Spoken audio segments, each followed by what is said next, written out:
Tras la muerte de Moisés, el peso de guiar a Israel recae sobre Josué, un guerrero fiel pero lleno de incertidumbre.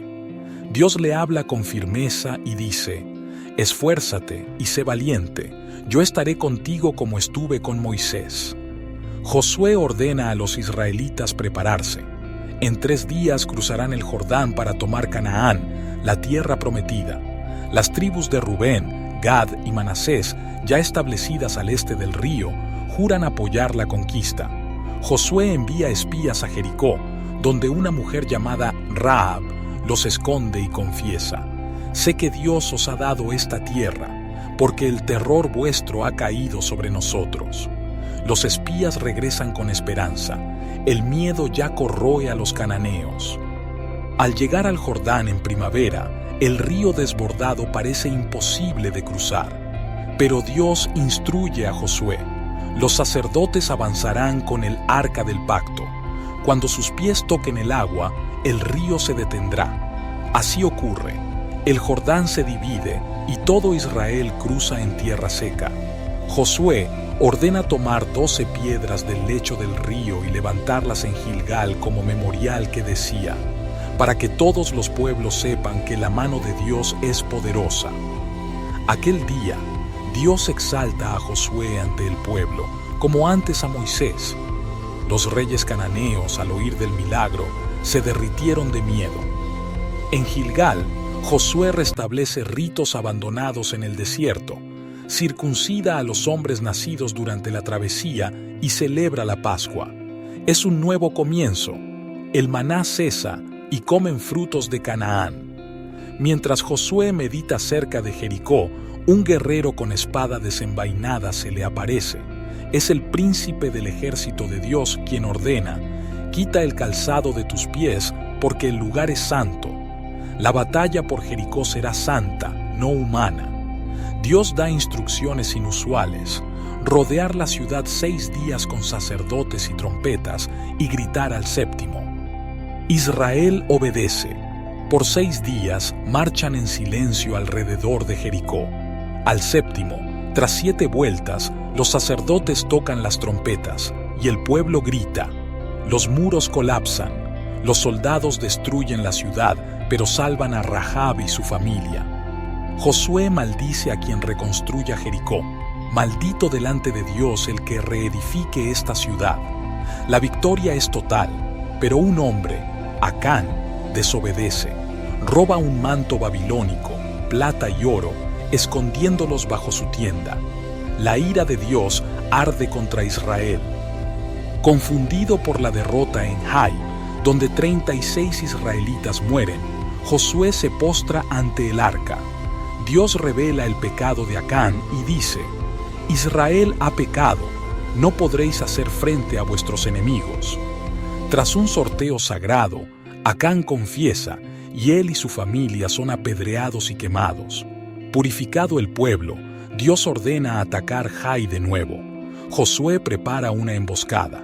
Finge huir para atraer al ejército de Hai fuera de la ciudad. Los emboscados prenden fuego a Hai y sus habitantes son aniquilados. El rey es colgado hasta el atardecer.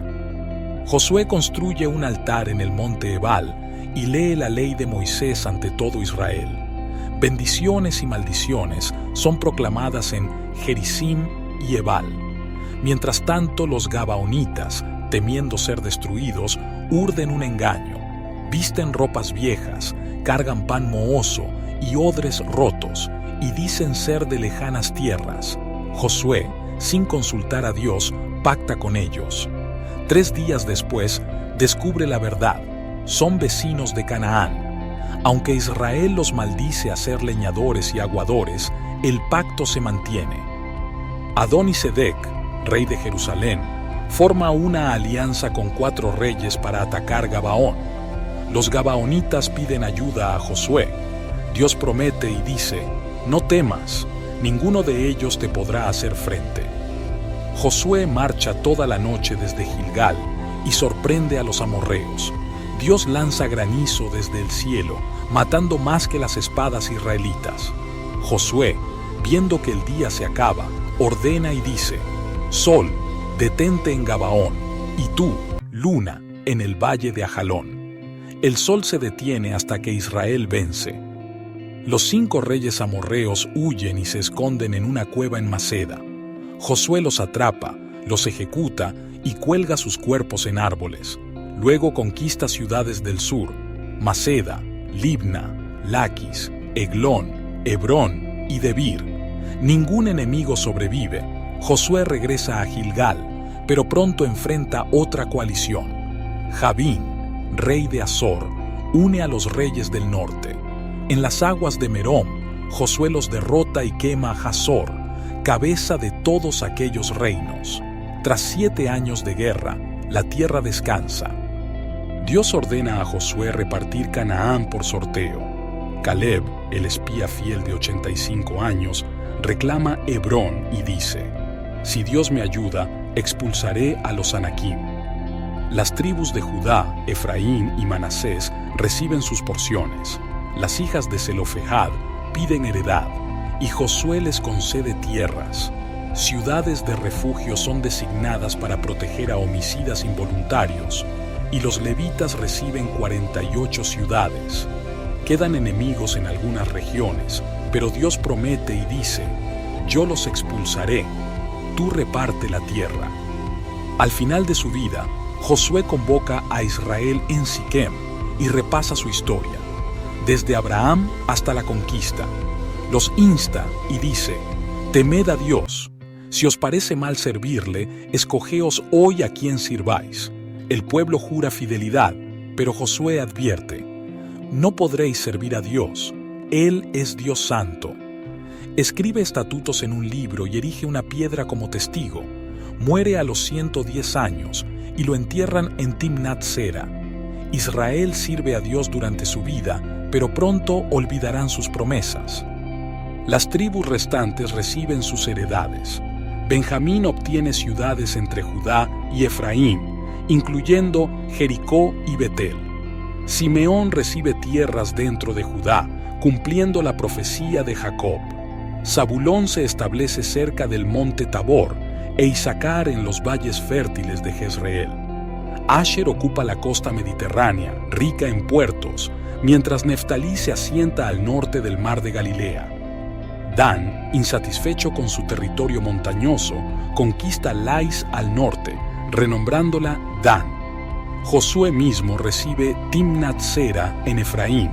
Aunque la tierra está repartida, muchos cananeos resisten en áreas fortificadas, sembrando futuros conflictos. Dios ordena designar 6 ciudades de refugio, 3 al este del Jordán, Beser, Ramot, Golán, y 3 al oeste, Quedes, Siquem, Hebrón. Estas protegerán a quienes maten sin intención, evitando venganzas familiares. Los levitas, dedicados al servicio divino, reciben 48 ciudades con tierras de pastoreo. Entre ellas destacan Siquem, Hebrón y la futura sede del tabernáculo, Silo. Así, Israel entiende que la justicia y la adoración son pilares de su identidad. Sin embargo, la presencia de pueblos paganos en medio de ellos será una trampa constante. Josué convoca a Rubén, Gad y la media tribu de Manasés, quienes regresan al este del Jordán. Antes de partir, les advierte: guardad los mandamientos, amad a Dios y servidle con todo vuestro corazón. Al llegar, construyen un altar junto al Jordán como testimonio de unidad. Las tribus occidentales, creyendo que es un acto de idolatría, se preparan para la guerra. Tras explicar que el altar es un símbolo de lealtad a Dios, la paz se restaura. El altar se llama Ed, testigo, recordando que Dios es el Dios de todos, ¿sí? Con la tierra repartida, Josué envejece. Reúne a los líderes en Siquem y les advierte: no podéis servir a Dios, Él es Dios celoso. El pueblo insiste: no, sino que a Dios serviremos. Josué escribe estas palabras en el libro de la ley y erige una piedra bajo una encina sagrada. Este pacto renueva la alianza del Sinaí, pero Josué sabe que la fidelidad humana es frágil. Su discurso final es un llamado a elegir vida o muerte, bendición o maldición. Josué muere a los 110 años y es sepultado en Timnat-Sera.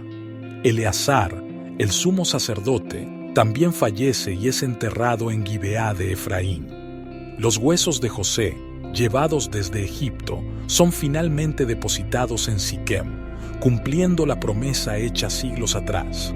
Israel vive en paz mientras duran los ancianos que vieron las obras de Dios, pero pronto una nueva generación surge, que no conocía a Dios ni lo que Él había hecho por Israel, sembrando la semilla de la idolatría. La conquista de Canaán no fue total. Filisteos controlan la costa, jebuseos habitan Jerusalén, y cananeos resisten en Megido y Taanac. Dios permitió esto para probar a Israel. Tribus como Efraín y Manasés prefieren explotar a los cananeos como esclavos antes que expulsarlos. Esta desobediencia parcial traerá consecuencias. Los pueblos paganos corromperán a Israel con dioses falsos y prácticas abominables, como el culto a Baal y los sacrificios infantiles. El libro de Josué destaca por sus milagros: el Jordán partido, los muros de Jericó, el sol detenido, pero también muestra la humanidad de sus personajes: Acán codicioso, los espías temerosos, Josué engañado por los gabaonitas. Estos relatos revelan que la victoria no se debe al mérito humano, sino a la gracia divina. Incluso Rahab, una prostituta cananea, es exaltada por su fe y se convierte en antepasada de David y Jesús. La misericordia de Dios trasciende fronteras étnicas y morales. La guerra en Josué genera debates éticos. Dios ordena matar a todo ser viviente en ciudades como Jericó, un herem, consagración por destrucción. Esto no era crueldad, sino juicio contra naciones corruptas y protección para Israel contra la idolatría. Los cananeos, adoradores de Moloc, practicaban el infanticidio y el sexo ritual. Dios usó a Israel como instrumento de justicia, como antes hizo con el diluvio o Sodoma. Sin embargo, Israel mismo sería juzgado siglos después por los mismos pecados. Josué es un modelo de liderazgo, valiente pero humilde, estratégico pero dependiente de Dios. A diferencia de Moisés, no realiza milagros propios, sino que sigue instrucciones divinas al pie de la letra. Su mayor virtud es la obediencia. Todo lo que Dios ha mandado, eso haremos. Sin embargo, comete errores, como pactar con gabaonitas sin consultar a Dios. Estos fallos muestran que incluso los grandes líderes necesitan dirección divina constante. El legado de Josué es ambivalente.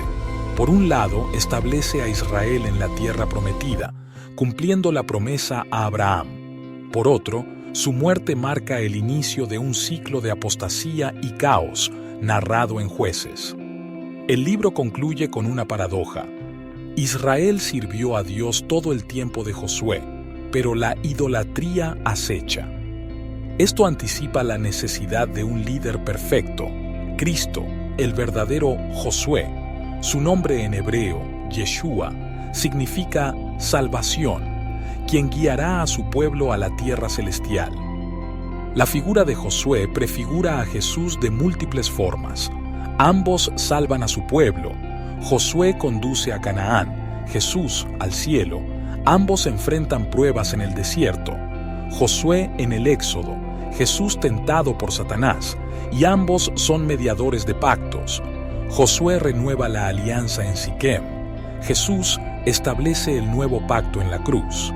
Incluso el nombre es idéntico en hebreo, Yeshua. Así, el Antiguo Testamento apunta al Mesías, quien cumplirá lo que Josué no pudo, una victoria eterna sobre el pecado. Las ciudades de refugio simbolizan la gracia divina. Quienes huían a ellas no eran inocentes, pero recibían un juicio justo. Esto prefigura a Cristo, nuestro refugio. Huyamos a Jesucristo, el cual nos sirve de socorro. Del mismo modo, Rahab, la pecadora redimida, ilustra que la salvación es por fe, no por obras. Su cordón escarlata, colgado en la ventana, evoca la sangre del Cordero Pascual y la sangre de Cristo que nos protege del juicio. El reparto de la tierra refleja la provisión divina. Cada tribu recibió según su necesidad y tamaño. Judá, numerosa, obtuvo tierras extensas. Benjamín, pequeña, ciudades estratégicas. Dios no promete igualdad, sino equidad. Sin embargo, algunas tribus, como Dan, desconfiaron de su porción y buscaron expandirse por la fuerza. Esto refleja la insatisfacción humana. Incluso cuando Dios da suficiente, el corazón codicia más. Aún hoy, muchos acknowledge territorios egoístas, olvidando que la verdadera herencia es Cristo. La piedra conmemorativa en Gilgal sirvió para enseñar a las futuras generaciones. Los padres debían contar a sus hijos cómo Dios partió el Jordán. Hoy, la Iglesia tiene sus Biwisho, el bautismo, la Santa Cena y la palabra, que recuerdan las obras de Dios. Sin embargo, Israel olvidó estas señales y sus hijos cayeron en idolatría. La lección es clara: la fe no se hereda. Cada generación debe renovar su compromiso con Dios. La campaña militar de Josué duró 7 años, pero la consolidación de Israel tomó siglos. Aunque Dios les dio la tierra, requirió su esfuerzo. Yo os he entregado, ahora, pues, tomadla. Esto ilustra un principio espiritual. Dios provee, pero el hombre debe actuar. La salvación es un regalo, pero la santificación requiere lucha. Josué combatió gigantes. Nosotros, tentaciones y falsos dioses. En ambos casos, la victoria viene de Dios, pero demanda valor y obediencia. El sol detenido en Gabaón es único en la Biblia. Algunos sugieren un eclipse o un fenómeno atmosférico, pero el texto afirma que el sol se detuvo casi un día entero. Este milagro muestra que Dios gobierna la creación, como en Génesis, cuando extendió los días de la creación. Aquí altera el tiempo para cumplir su propósito. Es un recordatorio de que, en Cristo, el tiempo mismo será redimido. No habrá noche, porque el Señor Dios los iluminará. El pecado de Acán revela el efecto corrosivo de la desobediencia. Su codicia por un manto y oro contaminó a toda la nación. Pablo advierte: un poco de levadura leuda toda la masa. En la Iglesia, el pecado no tratado daña a la comunidad. Sin embargo, Dios no solo castiga, sino que restaura. Tras el juicio a Acán, Israel venció en Hai. La disciplina divina siempre busca sanar, no destruir. Las tribus orientales, Rubén, Gad, Manasés, enfrentaron un dilema: disfrutar su tierra fértil al este del Jordán o ayudar a sus hermanos. Su decisión de apoyar la conquista muestra unidad y sacrificio. Hoy, muchos cristianos viven cómodos, ignorando las batallas de otros. El llamado es a ser un cuerpo, miembros los unos de los otros. La bendición individual no debe anular la responsabilidad comunitaria. El pacto con los gabaonitas enseña la importancia de discernir. Josué confió en sus sentidos, odres viejos, pan mohoso, en lugar de consultar a Dios. Así, muchos hoy son engañados por apariencias piadosas. Jesús advirtió: mirad que nadie os engañe. La oración y la palabra son esenciales para evitar pactos necios. Sin embargo, incluso los errores humanos son redimidos. Los gabaonitas, aunque siervos, conocieron al Dios verdadero. El libro de Josué termina con un llamado a la fidelidad. Tras milagros y guerras, la prueba final es servir a Dios en paz. Josué, como Moisés, no entró en el descanso completo. Ese descanso, plenitud en Cristo, está disponible para quienes creemos en el que levantó de los muertos a Jesús. La tierra prometida terrenal fue sombra de la celestial. Hoy, como Israel, estamos en viaje hacia la ciudad cuyo arquitecto y constructor es Dios. La pregunta sigue vigente: Escogeos hoy a quién serviréis.